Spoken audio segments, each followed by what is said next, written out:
ngayon is itong disc na ito. Okay. Now, ang buhay natin ay parang tulad ng disc na ito. Ang disc na ito signifies the hand of the Lord. Now, take note, ang buhay natin, lahat ng tao nakakaranas ng bagyo sa buhay. Amen? Nakakaranas tayo ng bagyo sa buhay. Kapag hawak-hawak tayo ng Panginoon, ang bagyong tawag doon is the perfect storm because we have the perfect God. Pero, ang mga tao, kapag nakakaranas ng mga problema, sometimes ayaw na nilang kumapit sa Panginoon. Di ba? So, ang ginagawa nila, umaalis sila sa presensya ng Diyos.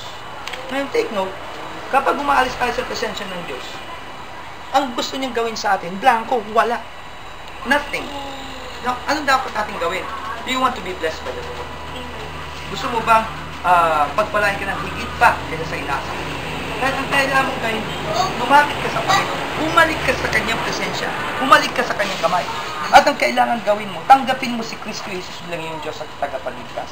Tinatanggap mo ba si Jesus bilang iyong Diyos at tagapagligtas?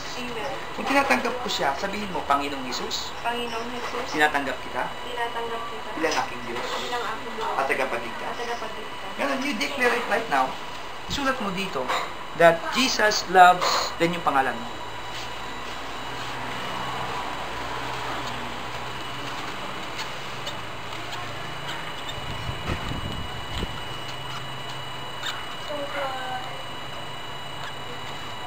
Now, take note. Take note. Ginamit mo itong pen na to. Ngayon, sa paggamit sa pen na to, nagkakaroon na ng kapangyarihan ng anumang hawakan mo. Nagiging prosperous. At dahil doon, because you have declared that Jesus loves you, answer, ang may mangyari kagandahan. Kapag tingnan mo ito, bigla mawawala yun. Now, take note. Okay, iwan natin dito. Close. Now, ito naman signifies yung desire natin sa mundo. Okay, so all the calls different. Okay, I'm going to choose a call. Kaya ito pag you-choose mo ng call. So, when I say stop, stop. Okay, you're going to choose calls differently. Now, take note. Gagawin mo, pipiliin mo, nakatalikod. Okay, now, can you stop anywhere? Stop. Stop. Now, you stop here, papakita ko yung call na pinag-stopan mo. Okay, this is your call. That is your call. Now, ito yung worldly desire mo. Gustong-gusto mo. Pero, dapat unahin mo ang Panginoon. Unahin mo ang Panginoon, ang iyong kagalakan ay sa presensya ng Diyos. Amen. Now, dahil ganun, kailangan isuko mo lahat sa Panginoon. At kapag isusuko mo, kailangan mo ang kamay ng Diyos sa buhay mo. Amen.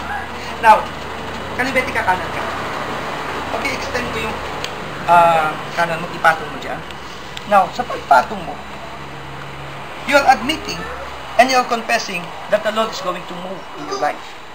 Now, sabihin mo, Panginoon, Panginoon, kumilos ka kumilos ka sa aking buhay. sa aking buhay. Sinusuko ko Sinusuko ang lahat ang lahat sa iyong harapan. sa iyong Sa ngalan ni Jesus. Amen. Amen. Dahil sinuko mo, may mangyayaring kakaiba. May mangyayaring kakaiba. Tingnan mo. Okay? Tingnan mo. Tingnan mo yung call mo.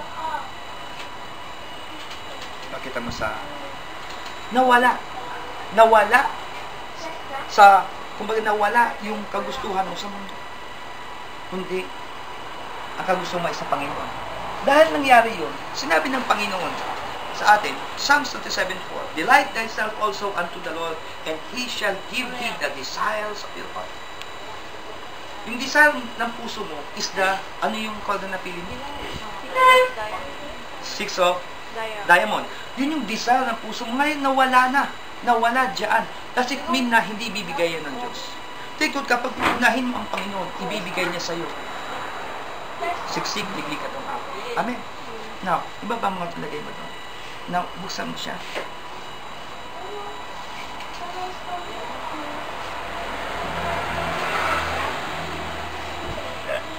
Okay?